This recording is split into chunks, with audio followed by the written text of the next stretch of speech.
हिंद दोस्तों। तो आज हम देखेंगे नीति निर्देशक तत्व के बारे में। तो पिछले वीडियो में भी हम आपको नीति निर्देशक तत्व के बारे में बताए थे। तो नीति निर्देशक तत्व 36 से 51 तक है, आर्टिकल 36 से 51 तक, जिसमें हम आपको 44 तक बता चुके हैं। अब हम आज देखेंगे 45 के बारे में। 45 में क्या है? 45 में है कि 6 से 14 वर्ष के बच्चों की प्राथमिक शिक्षा यानी कि फ्री शिक्षा दिया जाएगा, जो कि तो यह हमारा किस में था? नीति निर्देशक तत्व में था। तो 6 से 14 वर्ष के बच्चों को फ्री शिक्षा, जो कि नीति निर्देशक तत्व में था, और इसे सरकार जब चाहती इसको क्या करती? मौलिक अधिकार में डाल सकती थी। तो वहीं की सरकार 86वां संशोधन 2002 में की और इसको मौलिक अधिकार में डाल दी। इसको 21 के क आर्टिकल 21 के क मौलिक अधिकार में डाल दिया गया, जो कि हम आप लोग को पढ़ा चुके हैं। तो देखिए, और इसमें जब बच्चा जन्म होगा उस समय से लेकर 6 वर्ष तक फ्री हेल्थ और 6 से 14 वर्ष के बच्चों की फ्री शिक्षा दिया जाएगा। तो उम्मीद करते हैं आपको समझ में आ चुका होगा। तो चलिए आगे बढ़ते हैं। अब हम बात करेंगे आर्टिकल 46 के बारे में। तो 46 में क्या है कि SC ST वालों के लिए विशेष प्रावधान। तो देखिए, आर्टिकल 46 में है कि SC ST वालों को, आगे हम आप लोग को बताएंगे कि क्या क्या प्रावधान है, पर आर्टिकल 46 में बस इतना ही है कि उसमें कुछ विशेष छूट दिया जाएगा इन लोगों को आरक्षण में, पद में। मतलब बहुत ऐसी चीज़ है जिनको एग्ज़ाम में या फिर लोकसभा राज्यसभा में इनको छूट दिया जाता है।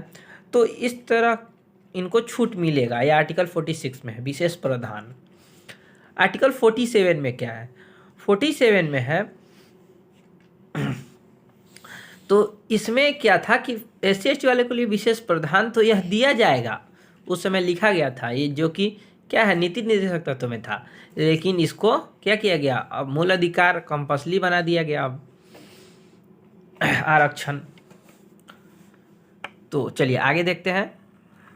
अनुच्छेद 47, आर्टिकल 47, इसमें क्या है कि सबको पोषाहार देना है, नशीली दवा पर प्रतिबंध लगाना है, शराब पर प्रतिबंध लगाना है। यानी देखिए, बहुत अब जिस समय हमारा देश आज़ाद हुआ उस समय तो शराब जो था वह उन्नत, मतलब अपने चरम सीमा पे था। शराब लोग बहुत ज़्यादा पीते थे और इसको उस समय बंद करना ठीक नहीं था, क्योंकि देश की आर्थिक स्थिति भी सही नहीं थी। तो अभी भी हमारे देश में शराब बिकता है, लेकिन हमारे बिहार में शराब बंद है। तो यह नीति निर्देशक तत्व में है शराब बंदी। इसको सरकार जब चाहे, जो राज्य सरकार चाहे या फिर केंद्र सरकार चाहे, तो इसको क्या कर सकती है? ख़त्म कर सकती है। देखिए, पोषाहार देना, यानी सबको पोषाहार दिया जाएगा, जिसको राशन आजकल बोलते हैं। तो यह उस समय नीति निर्देशक तत्व में था, तो उस समय नहीं दिया जाता था। या बाद में जब सरकार की स्थिति ठीक, हमारे देश की स्थिति ठीक हो गई, तो सरकार इसे देने लगी। तो यह सरकार की इच्छा के ऊपर डिपेंड करता है नीति निर्देशक तत्व। तो उम्मीद करते हैं आपको समझ में आ गया होगा। चलिए आगे देखते हैं। तो यहाँ देखिए, कृषि और पशुपालन का विशेष छूट।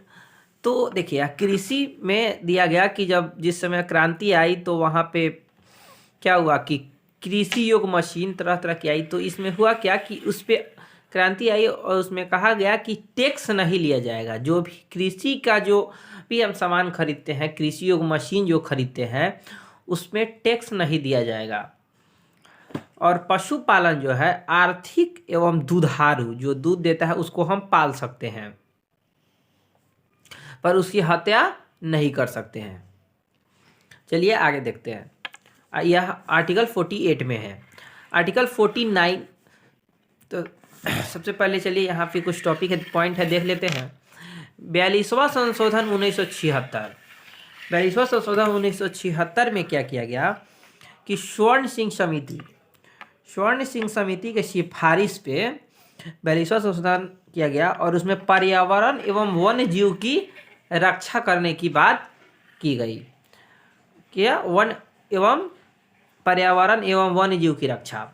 क्योंकि देखिए पर्यावरण और वन जीव की रक्षा करना हम सबका कर्तव्य है, और लोग बहुत से पर्यावरण यानी पेड़ पौधे को काट रहे थे, वन जीव की हत्या कर रहे थे। तो इसको 42वां संशोधन 1976 में स्वर्ण सिंह समिति के सिफारिश पे और इसको संशोधन किया गया और इसको 48 के क में डाल दिया गया। देखिए क्या स्टेट यानी जो राज्य सरकार है, इसको क्या बना दिया गया, कर्तव्य बना दिया गया। क्या बना दिया गया, कर्तव्य। राज्य सरकार का यह कर्तव्य है कि वह पर्यावरण एवं वन्य जीव की रक्षा करे।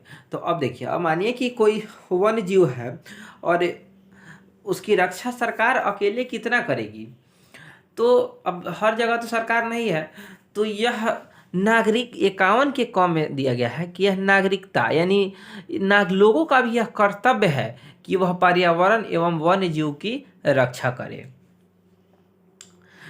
तो यह कब हुआ, 42वां संशोधन 1976 में, जिसको आप याद रखिएगा। तो चलिए अब आगे देखते हैं, उम्मीद करते हैं यहाँ तक समझ गए होंगे। अब देखते हैं आर्टिकल 49 का क। 49 के क में क्या है, देखिए राष्ट्रीय महत्व। राष्ट्रीय महत्व की जो चीज़ें हैं, जैसे जो धरोहर है, राष्ट्रीय धरोहर, इमारत, पुरातत्व, ये सब चीज़ें, इनकी सुरक्षा राज्य को दिया गया है कि ये आप उसका ध्यान रखें। अब मानिए कि जिस राज्य में जो भी धरोहर है, अब वो राज्य की रक्षा अगर वह स्वयं करता है तो वह बहुत बढ़िया। अब केंद्र सरकार कितना उस पर अपना ध्यान रखेगा, इसलिए उसकी रक्षा राज्य को दे दिया गया है कि आप इन चीज़ों का ध्यान रखें। तो उम्मीद करते हैं आपको यहाँ तक समझ में आ गया होगा। चलिए आगे देखते हैं। अब है 50 में है, आर्टिकल 50 में क्या कहता है, इसमें कार्यपालिका। तो आर्टिकल 50 इसमें क्या है कि कार्यपालिका और न्यायपालिका को 50-50 यानी आधा अधिकार दिया गया है। तो इससे आप याद रखेंगे कि अनुच्छेद 50 यानी आर्टिकल 50, तो यहाँ 50-50 कार्यपालिका और न्यायपालिका।